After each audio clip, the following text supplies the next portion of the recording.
Eye of the Beholder by Ruth and Nordin, Chapter 9. The day arrived when Dave promised his brothers that he would help them build their parents a barn. Mary's stomach did flip-flops, and she couldn't blame all of it on the baby. "You're nervous," Dave commented as they rode on the wagon, passing tall green stalks of corn that thrived from the rain that periodically blessed the landscape. She wiped her sweaty palms on her blue dress. He reached over and squeezed her hand. "You have nothing to worry about. You're a great woman." "How many people will be there today?" He tilted his head to the side as he mentally counted his siblings, their spouses, and their children. 17 if you include my parents. I reckon your family boasted of more than that." He smiled. "I can't wait to tell them we're having a baby. Of course, all the women will hover around you and tell you stories from when they were expecting." Well, that was good, because her mother and sisters failed to mention it. She realized it was another reminder that they didn't count on her getting married. By the time they arrived at his parents' farm, it appeared as if everyone had already arrived. He parked their wagon. The fenced area in front of them provided a resting place for the animals, and she watched as Dave unhitched Lewis and Clark so he could send them to the pasture. Taking a deep breath, she smelled the sunflowers to her right. The sound of laughter greeted her ears, so she glanced at the large group of men and women about an acre away. A quick examination of the rest of the property showed her an old sod barn, several animals, and a blue wood-framed home. Further out, the acreage alternated between corn and beans. At least she knew how Dave decided to grow the crops he did. He was used to corn and beans. Once Dave closed the gate, he helped her down from the wagon. Kissing her cheek, he said, "When the men and women separate, it won't be so intimidating." Determined that her anxiety wouldn't show, she nodded. He took her hand and led her to the front lawn, where two groups mingled. One group consisted mostly of children, who surrounded a large box. The other group contained more women than men, and Dave led her over to them. "Glad to see you actually brought her out," Sally told Dave. "Is there anything new since we last saw you?" Though she had asked Mary the question, Dave answered, "We're expecting our first child." Sally and Jenny gasped and pushed him away so they could stand next to Mary. "How exciting!" Sally wrapped her in a warm embrace. "My turn!" Jenny hugged her after Sally let go. "And you wonder why I wanted her to myself for an entire month." Dave shook his head before he went to the children in the box. "You had your month," Sally called after him. "Now it's our turn." Greg brought over a puppy to her. "Can I have him, Ma?" he asked. "Our parents' dog gave birth to 7 puppies, and Pa wants us to take them off his hands," Sally explained to Mary. "That's why the children are over there." "There's no way my landlady will let me bring a puppy to the boarding house," Jenny said with remorse, as she watched Jeremy hug a bundle of squirming brown fur before it fell out of his arms. "He can come over and see the one Greg will pick out," Sally assured her. "You can get the benefit of a cuddly dog without the hassle of cleaning up after him." Jenny seemed content with that. "It looks like David might want one." Sally nudged Mary in the side and nodded towards her brother, who peered into the box. The children jumped around him to say hello, and he knelt by them to see the puppies they wanted to show him. "Mary, you met Tom and Richard," Sally introduced, turning Mary's attention to the people around her. "This is Amanda, Richard's wife, and this is Jessica, Tom's wife. My husband, Rick, should be back soon. He's trying to avoid bringing a dog home, but once he sees Greg playing with a puppy, he'll most likely cave in and agree to it." "We've already met Mary," Richard told Sally. "I know, but David didn't give her more than 5 minutes with us. The poor girl didn't have time to remember everyone." Amanda smiled at Mary. "I heard you won that baking contest. I bet Mrs. Brown wasn't too happy.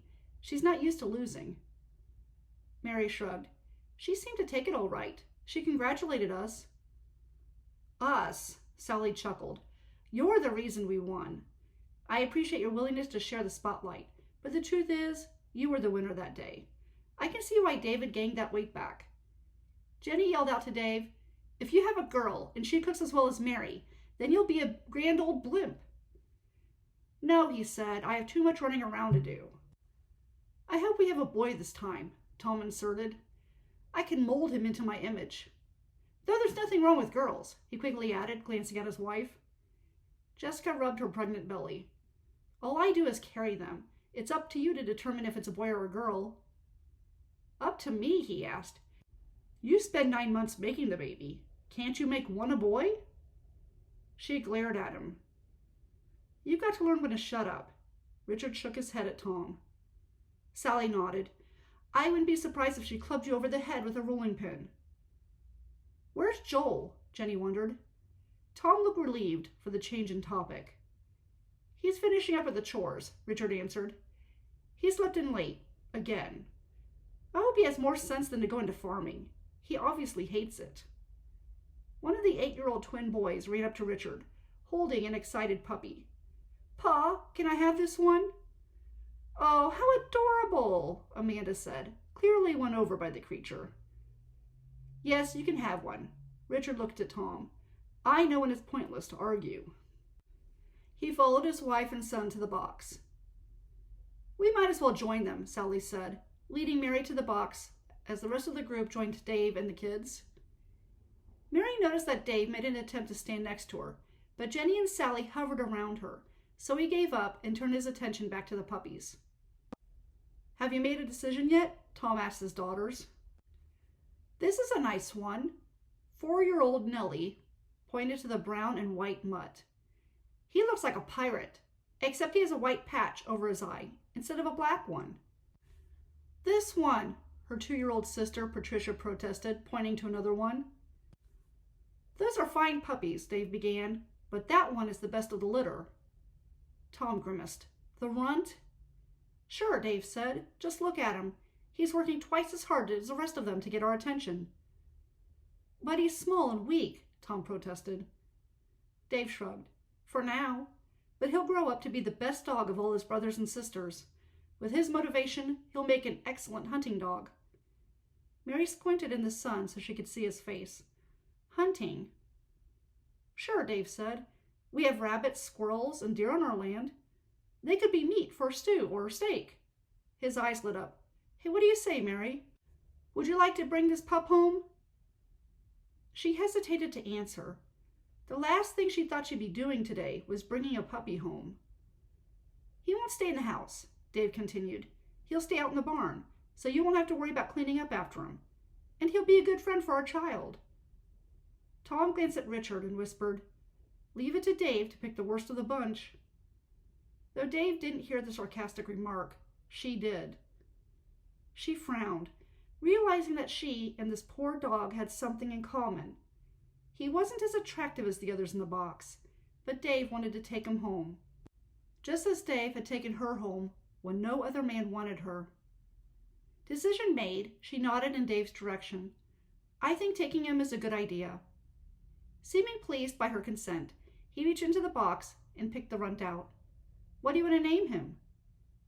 Jasper, she offered. He nodded. Jasper it is. Oh, my parents! Let's say hi, Sally told Mary as she tugged on her arm. Who nominated you the welcoming committee? Tom asked her. Sally's always been a take charge kind of girl, Richard reminded him. She's doing a great job.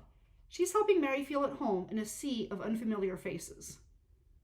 Thank you, Richard, she remarked. After the usual round of greetings to her parents, the father asked, So, how many butts can I get off my hands today? I see Dave has claimed one. We'll take the patchy one, Nellie stated. She practically shoved the animal in her father's arms, ignoring her sister who cried for the other one. Actually, we'll take 2. Jessica bent down to pick up the other puppy and place it on top of the one Tom was already trying to hold. And if we have a boy, we might take another one. Boys require more physical activities than girls. Looking pleased with herself, she left a flabbergasted Tom so she could stand next to Mary. I heard you make the best apple pie Ralph Linden has ever tasted. Will you make it for supper? Blushing at Jessica's compliment, Mary agreed. Dave's mother smiled at Mary. It's nice to have you here. I didn't get a chance to ask you this in church, but what motivated you to leave Maine? Mary briefly noted that Dave grinned at her before he set Jasper on the ground so the puppy could play with the kids. He joined the other men as they got ready to build the barn, with a pile of lumber resting in the yard. Turning back to his mother, she answered, "I wanted an adventure. I heard about the prairie, but hadn't seen it." That was partly true, but she didn't feel like explaining the fact that it was her only chance of getting married. Dave was talking about placing an ad for a few months, but he said he kept forgetting to do it. I guess he remembered on one occasion when he went to town. The lack of available women out here makes it difficult for a man to marry. I'm glad he finally did it. I haven't seen him this happy in a long time. He didn't say anything, but he was lonely, Sally added. Mary suspected that the prospect of having a baby put the smile on his face. She had never seen a prouder smile on a man's face than when she told him she was expecting. He had kept her up all night, trying to pick out a suitable name for the baby. When he set his mind to something, there was no stopping him. She felt content with the knowledge that it was her providing him with a child that gave him joy. After all, he had married her for this reason, and since she fulfilled her part of the marriage, he was happy. His happiness created her own, and she loved him for his kindness towards her. He cared enough to show her affection when very few people in her life ever had.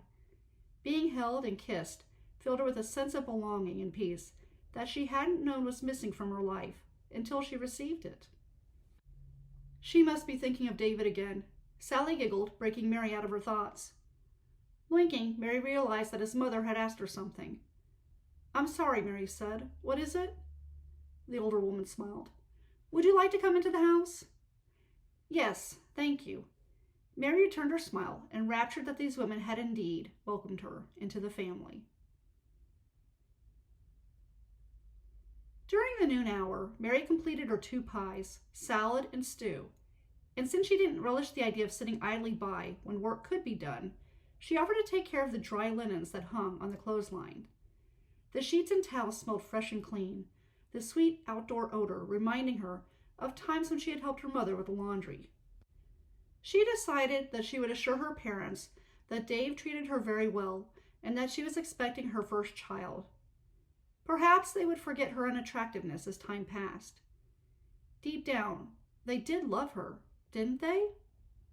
Dave's mother wiped her hands on her apron as Mary entered the house with a basket full of clean linens. "You are a real treasure," she said. "I'm very lucky that my sons have chosen such wonderful wives." Mary blushed at her compliment. Her parents didn't place much emphasis on praise, so she didn't know how to respond. Clearing her throat, she asked, "Where would you like these?" "I'll take the sheets and make the beds," the woman said. "Will you please put the towels in the scullery room?" Mary nodded. Thankfully, she had received a tour of the house, which had more room than a sod one. Dave planned to eventually construct a wooden house, which would give them additional rooms as their family grew. "Now we know that you conceive right away, so we'll need the extra space in the next few years." He seemed excited by the notion of having a large family. Since she'd had 6 brothers and 5 sisters, he had good reason to assume they would need a bigger home. She entered the scullery room and folded the 10 towels and set them on the table in the corner of the room. Repositioning the mangle on the floor beside the table, she realized that her days of working at the restaurant left her with an unexpected habit of putting things neatly in their proper location. Leave it to Dave to pick the worst of the litter. She stood up and turned, thinking that Tom had entered the room, but the room remained empty, except for her. He must have been sitting on the bench under the window, since she could hear him. She glanced at the open window across the small room. The thin pink curtains danced in the breeze, wafting into the room. "I can't believe he married her either," Joel remarked. "I was talking about the dog," Tom said. After a moment, however, he added, "I guess you have a point." "They ought to make it mandatory for a woman to warn her prospective husband that she'd be better off wearing a bag over her head," Joel said. Mary sighed. She overheard more of these conversations from other men who didn't realize she was in hearing distance. They were the same comments that made her parents believe that she would never marry. She wanted to leave, but her feet refused to move. A mixture of shock and dreaded curiosity held her in place. Tom chuckled. Joel, you're displaying an unusual mean streak today. What's gotten into you? I was thinking of placing one of those ads when I turn 18, Joel began, but I'm not sure about it anymore. I mean, Cassie Craftsman is so gorgeous, but Mary? Well, when I saw her in church, I couldn't believe my eyes. What if I end up with someone like that? He groaned. I just don't know how I'm going to find a wife. Maybe I'll stay single. As another breeze lifted the curtain, Mary saw Richard round the corner of the house. What are you doing here? We're supposed to be building a barn. Don't get your feathers all ruffled, Tom replied. We're taking a break. Yeah, it's not a crime to rest, Joel stated. Joel, you've already taken 2 breaks in the past 2 hours, Richard said. And Tom, you're not helping by talking to him. I do have houses and businesses to build in town. I was sent to fetch everyone, Rick stated. I'm a judge. I don't have experience with this kind of stuff. Poor Dave and your father are the only ones who stuck with the job all morning. Poor Dave is right, Joel muttered. What is that supposed to mean? Rick asked.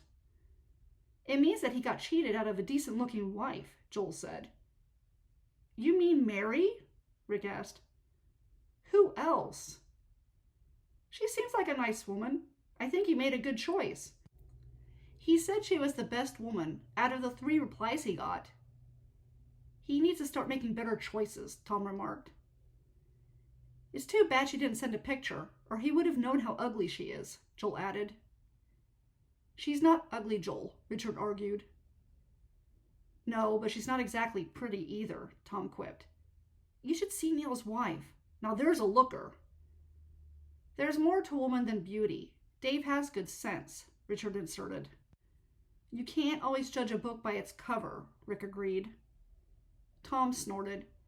I guess considering that all the women around here, they're either married or too young, he didn't have a choice. I mean, she came off the train to meet him. And what could he do? Say no? He's not the type to turn anyone away. From another blast of wind fluttering the curtains, she saw Richard shrug. I don't know. Maybe he knows something we don't. That mare of his didn't look like she would amount to anything when he bought her. She was irritable, sassy, and awkward. I thought she wouldn't be trainable to ride, but she's the gentlest mare I've come across now, and to boot, she delivered him a fine foal. You can't compare Susanna to Mary, Tom said. That's like comparing apples to oranges. I think I'll stay single forever, Joel remarked. It's too bad that Cassie didn't answer Dave's ad. Then she'd be his wife instead of Neil's. Tom went, in agreement. No wonder Neil smiles all the time, he added. Dave is happy with Mary, Richard dryly pointed out. Oh, our brother's always been the happy sort, Tom replied. He can make the best out of any dire situation. You're not being fair to her, Richard said. I have eyes, Tom replied. I know beauty when I see it. Maybe Dave needs a pair of glasses. No way, Joel argued. He's stuck with her now. There's no sense in him realizing what a mistake he made. Footsteps approached, and Mary heard Dave ask, Am I going to be the only one helping Pa out there? Tom's voice was hushed. Dave, when you saw Mary get off the train, didn't it occur to you that you could pretend to be someone else? Why would I do that? Dave asked. Tom grunted as if the answer should be obvious. When Silas greeted him, he said, I'm sorry I bugged you about placing an ad for a wife. If I had thought that you would have ended up with someone like Mary, I would have recommended that you hold out until Becky turns 16. Becky is a lot better looking than Mary, Joel agreed. Take that back. Mary noted the tension in her husband's voice. For a moment, no one said a word. Let's get back to the barn, Richard finally suggested. Yeah, Rick added. I think I hear your Pa calling for us. Not until I get an apology, Dave said. Apology for what? Tom asked. Joel didn't make her ugly. A sudden scuffle broke out, and though Mary couldn't see what was happening, she knew someone had punched someone else. She sprang to action, hoping to stop Dave from doing something he would regret. To her surprise, she wasn't the only one who had noticed the brawl taking place by the side of the house. Sally and Jessica were already outside, yelling at the men by the time Mary made it to the crowd. "You're acting like a bunch of idiots," Sally admonished them, her hands on her hips. "Really," Jessica agreed, her arms crossed. "What kind of example are you being to the children? They're watching from over there." She motioned to the patch of green grass, where the boys and girls had stopped playing with their puppies so they could stare at the adults. As soon as Dave's eyes fell on Mary, he disengaged himself from the group and stumped over to her. "We're going home." He gently took her by the elbow and led her to the wagon. "What? Why?" Mary struggled to keep up with his angry pace. "Because we don't need to waste our time with the likes of them." His tone was cold, though his touch remained soft as he helped her onto the wagon. "I'll be right back." She watched, stunned, as he retrieved the puppy and stormed back to the wagon. His jaw was clenched and his mouth was set in a firm line. He stared straight ahead, refusing to look at his family, who protested his leaving. He handed her the puppy before he hopped on the wagon. He grunted when he realized that he had forgotten to get Lewis and Clark, so he rushed through the task and snapped the reins so the geldings bolted forward. Her body jerked from the sudden movement, so she gripped the edge of the seat to stay upright, while she held Jasper securely with her free hand. He slowed the horses once they traveled far enough so they couldn't see his parents' house. "Dave, will you tell me why you were in a hurry to get out of there?" she asked. He stared ahead, not blinking, his frame hunched forward. She couldn't recall seeing him so agitated before. When he didn't answer, she gave up and turned her attention to the path that the horses took them down. The light green grass lining their path swayed in the breeze. The puppy wouldn't stop wiggling in her hand, so she set it by her feet. "I'm sorry I took you there," he finally said, breaking the uncomfortable silence. "You did nothing wrong," she said. "Maybe not, but my brothers are a disappointment." "They were nice to me." "No, they weren't." "They were polite?" He shook his head. "We shouldn't discuss this. I just want to get home and enjoy what's left of the day." She frowned. She doubted that he could put aside his fight with his brothers. "Dave, maybe you should go back so you can work things out with them." He shot her a startled look. "Why would I want to do that?" "Because they're your family." "You and our baby is my family." "They're your brothers," she protested. "You grew up with them." He directed Lewis and Clark to turn on the grassy road to the right, leading them to their home. "I may have grown up with them, but that doesn't mean they have a prominent place in my life. The day I married you, you became the first person I looked to." "I don't want to be the reason things go sour between you and your brothers," she said. "You aren't." "Yes, I am. I overheard the fight. I know they were talking about me, and you happened to stumble in on their conversation."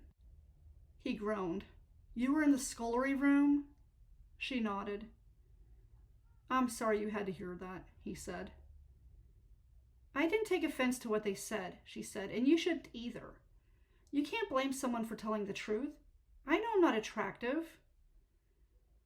That was when she decided she would not take offense to what her mother had written to her.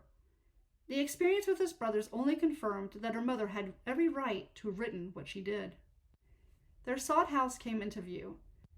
The tall corn stalks rustled as the warm wind pressed into them.